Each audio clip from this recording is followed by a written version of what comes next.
Shalom Shiners, selamat berjumpa kembali dengan saya. Kita masih di program Saat Teduh Shine Surabaya, yang mana kita akan membahas firman Tuhan, merenungkan firman Tuhan dengan panduan dari Saat Teduh Shine Surabaya.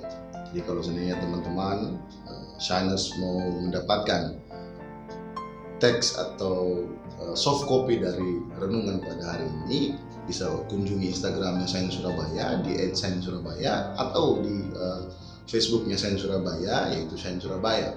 Ya, kita bisa mendapatkan saat teduhnya di sana. Oke, hari ini kita akan merenungkan firman Tuhan masih dari kitab Roma. Mari kita sama-sama satu di dalam doa. Bapa, kami bersyukur Tuhan, terima kasih untuk kebaikan Tuhan yang Tuhan berikan untuk kami. Hari ini kami masih bisa kembali merenungkan, belajar firman-Mu Tuhan. Roh Kudus hadir di tengah-tengah kami, jamah kami, berikan hikmat bagi kami, sehingga kami bisa menangkap kebenaran firman Tuhan yang Tuhan sampaikan kepada kami melalui firman Tuhan pada hari ini Tuhan. Terima kasih Bapa, dalam nama Tuhan Yesus. Haleluya. Amin. Oke, di dalam perenungan firman Tuhan kita pada hari ini, kita masuk dalam tema yaitu tidak ada penghukuman, yang terambil dari Roma pasal yang ke-8 ayat 1 sampai ayat yang ke-12. Mari kita baca bersama-sama. Roma 8 ayat 1 sampai 12. Hidup oleh Roh. Demikianlah sekarang tidak ada penghukuman bagi mereka yang ada di dalam Kristus Yesus. Roh yang memberi hidup telah memerdekakan kamu dalam Kristus dari hukum dosa dan hukum maut. Sebab apa yang tidak mungkin dilakukan hukum Taurat karena tak berdaya oleh daging, telah dilakukan oleh Allah dengan jalan mengutus anaknya sendiri dalam daging, yang serupa dengan daging yang dikuasai dosa karena dosa. Ia telah menjatuhkan hukuman atas dosa di dalam daging, supaya tuntutan hukum Taurat digenapi di dalam kita yang tidak hidup menurut daging, tetapi menurut Roh. Sebab mereka yang hidup menurut daging memikirkan hal-hal yang dari daging. Mereka yang hidup menurut Roh memikirkan hal-hal yang dari Roh. Karena keinginan daging adalah maut, tetapi keinginan Roh adalah hidup dan damai sejahtera. Sebab keinginan daging adalah perseteruan dengan Allah, karena ia tidak takut kepada hukum Allah. Hal ini memang tidak mungkin baginya. Mereka yang hidup dalam daging tidak mungkin berkenan kepada Allah. Tetapi kamu tidak hidup dalam daging, melainkan dalam Roh. Jika memang Roh Allah diam dalam kamu, tetapi jika orang tidak memiliki Roh Kristus, dia bukan milik Kristus.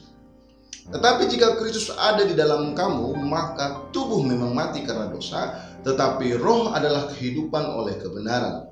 Dan jika roh Dia yang telah membangkitkan Yesus dari antara orang mati diam di dalam kamu, maka Ia yang telah membangkitkan Kristus Yesus dari antara orang mati akan menghidupkan juga tubuhmu yang fana itu oleh rohnya yang diam di dalam kamu. Jadi saudara-saudara, kita adalah orang berhutang, tetapi bukan kepada daging, supaya hidup menurut daging.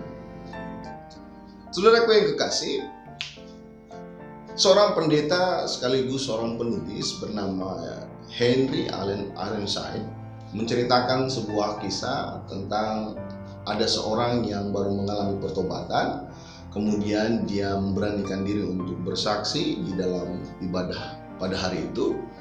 Dia mengatakan bahwa dengan sukacita orang yang baru bertobat itu bercerita bagaimana ia dibebaskan dari kehidupan yang penuh dosa. Kemudian setelah dia bercerita mengenai bagaimana perjalanan pertobatannya, kemudian dia mempersembahkan segala kemuliaan bagi Tuhan, karena dia tahu bahwa dia tidak melakukan apa-apa untuk memperoleh keselamatan.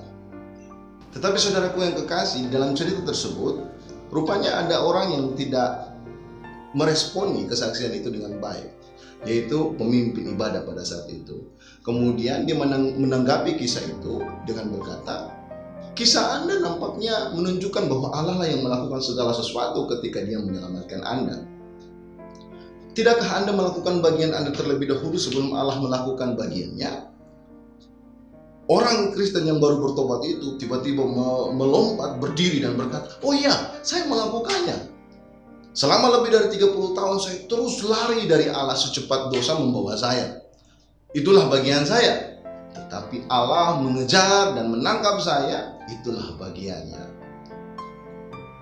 Saudaraku yang kekasih, Bagi saya peristiwa seorang yang baru bertobat itu diumpamakan sama seperti dia adalah seorang yang menyadari bahwa dia adalah orang yang didakwa hukuman mati.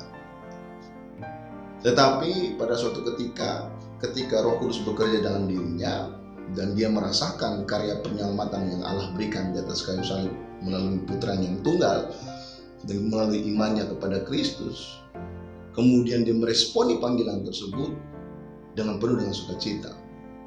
Coba Anda bayangkan, ketika Anda dinyatakan tidak bersalah, Anda bebas.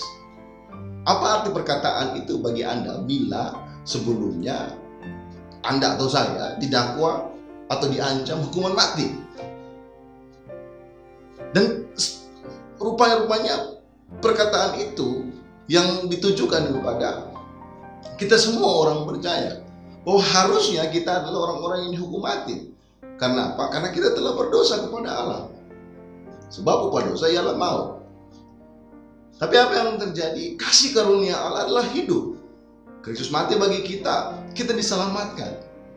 Saudaraku, bebas dari hukuman memang sangat berarti, tetapi tidak terlalu berguna apabila orang yang bersangkutan tidak mengalami perubahan lain. Anda bayangkan, kemarin kita baru mendengar cerita bahwa pemerintah memberikan keringanan karena COVID-19 ini. Akhirnya ada beberapa narapidana yang diberikan kebebasan. Tapi apa yang terjadi ketika mereka keluar? Ada beberapa oknum yang keluar dan kembali melakukan aktivitas yang jahat. Artinya apa? Dia tidak menghargai kasih karunia itu. Dia tidak menghargai anugerah itu. Dan apa yang terjadi? Dia ditangkap dan akhirnya masuk penjara lagi.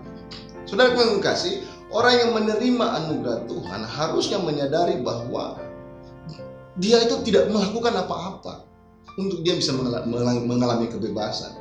Allah tidak hanya membenarkan orang yang percaya kepadanya, Dia melepaskan orang beriman dari perbudakan dosa yang membelitnya dan menghasilkan maut. Artinya apa? Itu sebuah hal yang penuh dengan ucapan syukur yang kita terima karena kita yang harus dihukum mati, tapi kita mendapatkan anugerah Tuhan, yaitu keselamatan dalam hidup kita. Mari kita belajar. Ketika kita merenungkan Roma pasal 8 ini, kita dapat melihat pemikiran Paulus yang begitu hebatnya. Dia membedakan antara kasih karunia dan hukum Taurat.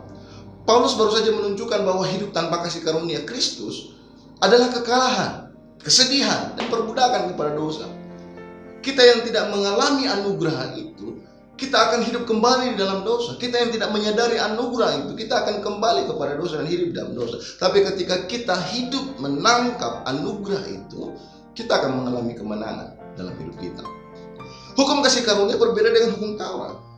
Hukum Taurat menyatakan rupa diri manusia yang berdosa dan tidak bisa memenuhi tuntutan hukum Allah. Tetapi perhatikan ini, hukum kasih karunia menerima orang berdosa dan membuka jalan keselamatan bagi mereka yang tidak berdaya, menyelamatkan dirinya dari tuntutan dosa. Di dalam hukum kasih karunia inilah makanya Paulus mengatakan bahwa sekarang tidak ada lagi penghukuman bagi mereka yang ada di dalam Kristus Yesus. Bagi kita yang ada di dalam Kristus, tidak ada siapapun atau sesuatu apapun yang dapat mendakwa kita dan menghukum kita, bahkan hati nurani kita sendiri. Sebab apa? Karena Kristus jauh lebih besar dari apapun. Dialah pembela kita. Di dalam Dia kita mendapatkan keselamatan. Di dalam Dia kita mendapatkan pembelaan. Di dalam Dia kita mendapatkan penebusan. Artinya Dialah yang berdiri di depan kita untuk melawan setiap pendakwa-pendakwa kita. Inilah keindahan dan keajaiban hukum kasih karunia. Kita berjuang bukan karena kita takut akan hukuman, tapi kita berjuang karena kasih Allah yang terlebih dahulu kita rasakan. Sehingga kita mengasihi Dia, kita mau hidup berkenan kepadanya. Dulu kita hidup dengan tuntutan kedagingan kita. Tetapi ketika kita bertemu kasih karunia, kita hidup dengan dipimpin oleh Roh. Mengapa demikian? Karena kita mengasihi Allah. Dengan demikian kita bersyukur atas anugerahnya yang menyelamatkan kita, melayakkan kita. Untuk itu, jangan lagi membiarkan sesuatu apapun mendakwa saudara dan menghukum saudara. Mari kita memandang kepada Kristus, kepada kasih-Nya yang besar, yang mati bagi kita dan menjadi pembela kita. Ketika kita sungguh-sungguh hidup di dalam Kristus, maka kita pun akan semakin menikmati kebebasan sejati di dalam Dia. Mari kita satu dalam doa. Bapa, kami bersyukur Tuhan untuk anugerah yang Tuhan berikan dalam hidup kami. Kami mau berdoa bagi Chiners yang ada di rumah ataupun dimanapun Tuhan, yang kalau hari-hari ini kami masih hidup dalam intimidasi, dakwaan iblis Tuhan. Biarkan kuasa kebenaran firman-Mu ini Tuhan memerdekakan kami, bahwa kami tidak lagi hidup diperbudak oleh hukum dosa, tidak diperbudak oleh kedagingan kami, dan kami tidak hidup di bawah intimidasi siapapun, sebab Kristus, Engkaulah yang telah membela kami. Ajar kami Tuhan untuk berjuang dalam perjalanan iman kami bukan karena hukum, tapi karena kami melihat kasih Allah yang telah tercurah bagi kami terlebih dahulu Tuhan, sehingga akhirnya pun kami memberikan kasih kepada-Mu Tuhan. Kami menaati hukum-Mu karena kami mengasihi-Mu Tuhan. Kami mau menyenangkan hati-Mu Tuhan. Mari Bapa, bukakan lebih jauh lagi kepada setiap kami Tuhan, untuk kami mengerti anugerah dan kasih karunia Tuhan dalam hidup kami ini Tuhan. Terima kasih Bapa. Dalam nama Tuhan Yesus. Amin. Amin.